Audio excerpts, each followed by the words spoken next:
دام محبت میں فارا کی اصلیت نہ صرف اس کے ماں باپ کے سامنے بلکہ باقی سب کے سامنے بھی کھلنے والی ہے کہ اس نے کس طرح ارباز پر جھوٹا الزام لگایا تھا۔ فی الحال تو وکی اور ہما مل کے فارا سے اس کے باپ ملک بلال کا سارا پیسہ نکلوانے کے لیے اپنا جال پھینکتے ہیں، جو کہ بہت کارآمد ثابت ہو رہا ہے۔ فارا شاید اپنے پرانے سب بوائے فرینڈز کی طرح وکی کے ساتھ بھی کچھ وقت گزارنے کے بعد اسے چھوڑ دیتی، ویسے بھی وکی کے پاس ہے ہی کیا۔ لیکن جب فارا دیکھتی ہے کہ ہما کی دلچسپی ابھی بھی وکی میں برقرار ہے تو فارا اسے اپنی جیت اور ہار کا مسئلہ بنا لیتی ہے۔ کچھ بھی ہو جائے وکی سے تو شادی میں ہی کروں گی۔ تبھی فارا وکی کو کھانے پر بلاتی ہے اور پھر اس کے سامنے اپنا رونا روتے ہوئے کہتی ہے کہ کس طرح فارا کی ماں اس کے پیچھے پڑ چکی ہے کہ اس کی جلد سے جلد شادی ہو جانی چاہیے، اور تو اور امی نے میرے لیے رشتے دیکھنا بھی شروع کر دیے ہیں۔ جبکہ وکی فارا سے کہتا ہے ویسے میں تمہاری امی سے ملا ہوں،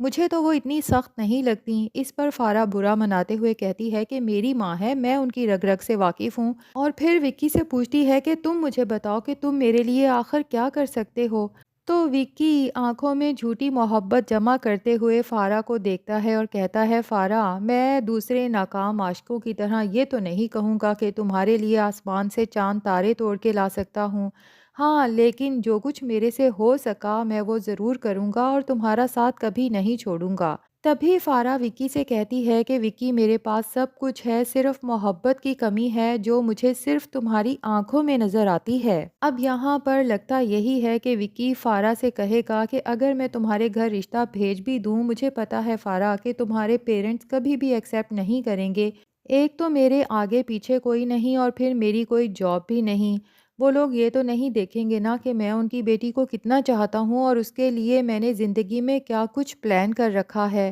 فارا وکی کے اس جال میں پھنستی چلی جائے گی اور پھر خود ہی راستہ دکھائے گی کہ ہمیں گھر والوں سے پوچھ کے شادی کرنے کی ضرورت ہی کیا ہے،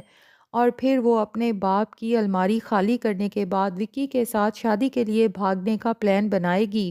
لیکن یہ نہیں جانتی کہ وکی اس سے وہ سب کچھ لے گا اور اس کے بعد کبھی فارا کو نظر بھی نہیں آئے گا۔ ہاں یہ ممکن ہے کہ کچھ عرصے بعد فارا کو وکی اور ہما کی شادی کا کارڈ موصول ہو اور پھر جا کے اسے پتا چلے کہ اسے کس طرح پاگل بنایا گیا ہے۔ بہرحال فی الحال تو فارا جب وکی کے ساتھ ریسٹورنٹ میں کھانا کھانے میں مصروف ہوتی ہے اور محبت بھری باتیں کرنے میں، تو اتفاق سے ایک لڑکا فارا کو دیکھتے ہی پہچان جاتا ہے اور پوچھتا ہے فارا تم یہاں؟ لگتا یہی ہے کہ وہ بھی فارا کا کوئی پرانا بوائے فرینڈ رہ چکا ہے، جو ظاہر ہے فارا کو ایک نئے لڑکے کے ساتھ دیکھنے کے بعد ہو سکتا ہے کہ فارا کی کارستانیاں وہیں ریسٹورنٹ میں وکی اور باقی سب کے سامنے کھول دے۔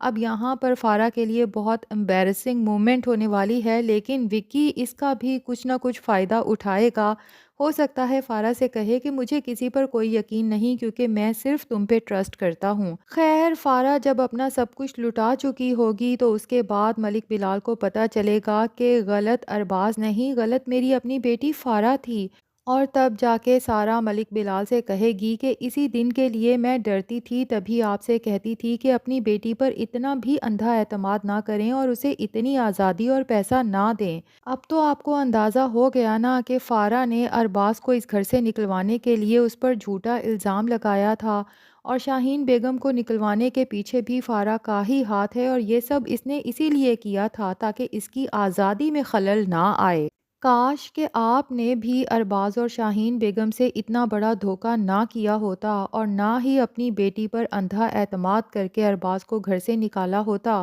آج دیکھ لیں کہ نہ آپ کے پاس وہ دولت بچی ہے اور نہ ہی ہماری کوئی عزت بچی ہے۔ یہاں پر ملک بلال کو احساس ہوگا کہ لوٹا ہوا مال بھی ہاتھ نہ آیا، اور بیٹی کی حرکتوں کی وجہ سے جو ملک بلال کا اپنے ہی محلے میں سر اٹھا کے چلنا مشکل ہو جائے گا، یہ سب اسی یتیم بچے اور شاہین بیگم کی خاموش بددعاؤں کا نتیجہ ہے۔ ملک بلال جا کے ارباز اور شاہین بیگم سے اپنے کیے کی معافی مانگے گا، اور یہ گھر جو شاہین بیگم سے دھوکے سے ہتھیایا تھا ہو سکتا ہے کہ اس کے نام واپس کر دے۔ خیر اب شاہین بیگم اور ارباز کون سا ملک بلال کی معافی کے انتظار میں بیٹھے ہیں، اور ویسے بھی اب تو اللہ تعالیٰ نے انہیں اتنا نواز دیا ہے کہ انہیں اس گھر کی بھی ضرورت نہیں رہی لیکن یہ سب ایک اور طرح سے فائدہ مند ہوگا، وہ یوں کہ سعدیہ بیگم جو ابھی تک اپنی اکڑ سے باہر نہیں نکلیں، ہاسپٹل میں دانیہ سے ملنے جاتی ہیں تو منہ پہ وہی 12 بجے ہوتے ہیں۔ ایسے میں ارباز اور سونیا جب ہاسپٹل آتے ہیں تو سعدیہ بیگم بجائے اپنی بیٹی کو اتنے عرصے بعد دیکھ کے خوش ہونے کے گلے لگانے کے، سونیا اور ارباز کو دیکھ کے شدید نفرت کا اظہار کرتی ہیں، جس پہ وہاں پر کھڑے باقی سب لوگوں کو بھی برا محسوس ہوتا ہے کہ کم سے کم سعدیہ بیگم کو موقع محل کے مطابق تو چلنا چاہیے۔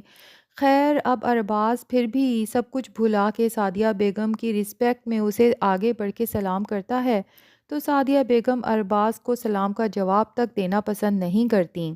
جب سونیا احساس دلاتی ہے کہ امی ارباز نے آپ کو سلام کیا ہے، تو سعدیہ بیگم بجائے شرمندہ ہونے کے اکڑ کے کہتی ہیں کہ میں اس جیسے لوگوں کے سلام کا جواب دینا ضروری نہیں سمجھتی۔ یہ بات سعدیہ بیگم کے بھائی حماد کو بھی بہت بری لگتی ہے، تو وہ سعدیہ بیگم کو ٹوکتا ہے، جبکہ سعدیہ بیگم شروع ہو جاتی ہیں کہ جس انسان کے کردار پہ اتنا بڑا الزام لگا ہو، جس نے اپنے ہی گھر میں کسی کی عزت پہ ہاتھ ڈالا ہو، میں ایسے انسان کو دیکھنا بھی پسند نہیں کرتی۔ ارباز سعدیہ بیگم کے ان الفاظ پہ بہت دل برداشتہ ہوتا ہے، باقی سب بھی لوگوں کو سعدیہ بیگم کی یہ بات سن کے بہت برا محسوس ہوتا ہے، اور شکر ہے کہ حماد صاحب کو بھی سعدیہ بیگم کی یہ بات سن کے برا لگتا ہے۔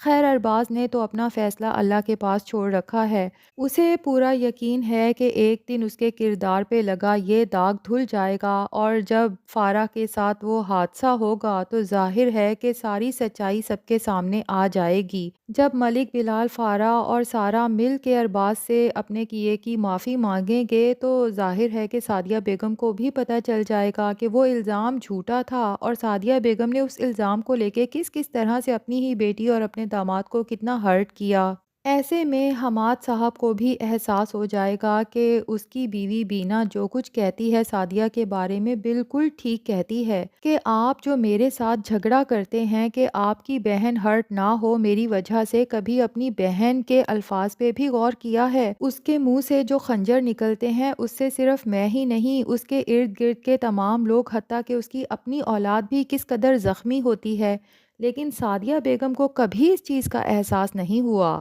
لیکن اس سارے واقعے کے بعد حماد کو یقین ہو جائے گا کہ واقعی ہی وہ بے جا اپنی بہن کی حمایت کرتا تھا۔ خیر بینا نے اپنی بہو دانیہ کے لیے تو اپنا دل 100% صاف کر لیا ہے۔ حماد کو تو یہ بھی ڈرامہ لگتا ہے، لیکن جب بینا اور دانیہ آپس میں خوش ہوں گے تو حماد کو پتہ چل جائے گا کہ بینا بیگم کا دل سعدیہ بیگم کی طرح سخت نہیں ہے۔ اور ادھر بینا بیگم کی فرینڈ لیڈی ڈاکٹر نے اسے بتایا ہے کہ دانیہ اندر سے اتنی کمزور ہے کہ اب جلدی اس سے اولاد کی توقع نہ کرنا، لیکن لگتا یہی ہے کہ جب دانیہ گھر آئے گی ولید اور بینا بیگم کی محبت ایک دفعہ پھر اسے طاقت دے گی، اور بہت جلد اس گھر کی خوشیاں لوٹ آئیں گی۔ کیا پتہ سونیا، دانیہ اور رملہ تینوں کو ایک ہی ٹائم پہ گڈ نیوز مل جائے تو ڈرامے کی اینڈنگ مزید مزیدار ہو جائے گی۔ ناظرین آپ کا اس کے بارے میں کیا خیال ہے؟ کمنٹس میں ضرور بتائیں۔ ہمارا ریویو پسند آیا ہے تو ویڈیو کو لائک اور چینل کو سبسکرائب بھی کر دیں۔